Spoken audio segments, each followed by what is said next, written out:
بسم اللہ الرحمن الرحیم۔ جیسے کہ اسلام میں جمعہ عزت والا ہے، عیسائیوں کے لیے اتوار اور ہندوؤں کے لیے منگل، اسی طرح یہودیوں کے لیے ہفتے کا دن محترم تھا۔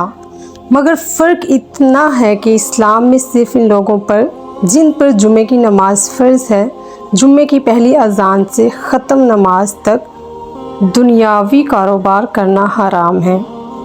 جو نماز میں دخل انداز ہوں، عورتیں، بچے، مسافر اور بیمار لوگ اس حکم سے علیحدہ ہیں کیونکہ ان پر جمعہ فرض نہیں ہے۔ لیکن یہودیوں اور عیسائیوں کے ہاں ان سارے دنوں میں دنیاوی کاروبار حرام تھے اور خاص کر شکار کرنا سخت جرم۔ موسیٰ علیہ السلام کے بعد یہ واقعہ پیش آیا کہ بنی اسرائیل کی ایک جماعت بحر کلزم کے کنارے شہر ایلا میں رہتی تھی، جو مدینہ منورہ اور شام کے درمیان ہے۔ یہ لوگ مچھلی کے بہت شوقین تھے۔ رب کی شان یہ کہ ہر ہفتہ اس دریا میں بے شمار مچھلیاں نمودار ہوتی تھیں، یا تو ان کے امتحان کے لیے یا اس مچھلی کی زیارت کے لیے جس کے پیٹ میں حضرت یونس علیہ السلام رہتے تھے۔ باقی دنوں میں سب مچھلیاں غائب ہو جاتی تھیں۔ ان کے منہ میں پانی بھر آیا اور سوچنے لگے کہ کسی تدبیر سے ان کا شکار کرنا چاہیے جس سے شکار بھی ہو جائے اور ہفتے کے دن کی بے حرمتی بھی نہ ہو۔ آخر ان عقل مندوں نے یہ سوچا کہ دریا کے ارد گرد بہت سے گہرے غار کھود دیے اور دریا سے اس غار تک نالیاں بنا دی۔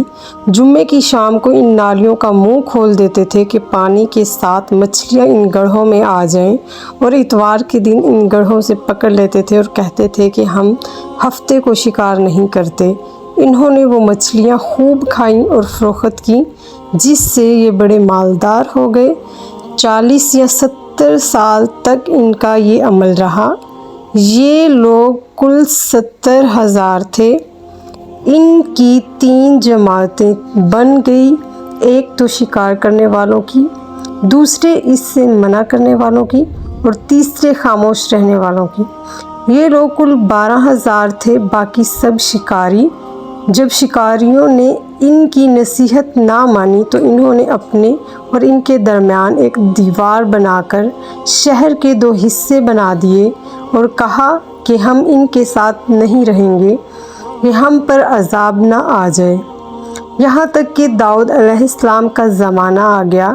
آپ نے ان کو شکار کرنے سے منع کیا اور فرمایا کہ اے بے وقوفو، قید کرنا ہی تو شکار ہے۔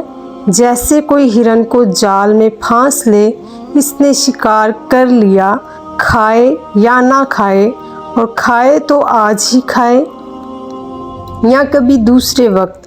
غرض یہ کہ ہفتے کے دن تمہیں شکار کی ممانعت ہے، نہ کہ فقط ہاتھ میں پکڑنے کی یا کھانے کی۔ اس سے باز آ جاؤ ورنہ عذاب میں گرفتار ہو جاؤ گے۔ شکاریوں نے کہا کہ ہم تو بہت عرصے سے یہ کام کر رہے ہیں، اگر یہ برا ہوتا تو اب تک ہم کو امن کیوں ملتی۔ تب داؤد علیہ السلام نے یہ دعا فرمائی جس سے رب کا غضب آ گیا، اور رات میں یہ سب کے سب بندر بن گئے، یا جوان لوگ بندر اور بوڑھے لوگ سور بنا دیے گئے۔ ان کے عقل و حواس تو باقی رہے، مگر ان کی قوت گویائی جاتی رہی اور جسموں سے سخت بدبو نکلنے لگی۔ صبح کے وقت اس محلے کے لوگوں نے دیکھا کہ نہ تو اس محلے سے کوئی آدمی آتا ہے اور نہ کوئی آواز، نہ کوئی دھواں وغیرہ نکلتا ہے، تو یہ دیواروں پر چڑھ کر ان کے گھروں میں داخل ہو گئے۔ وہ بندر ان کو دیکھ کر ان کی طرف دوڑے اور ان کے قدموں سے لپٹنے لگے اور ان کے کپڑے سونگھتے اور روتے تھے۔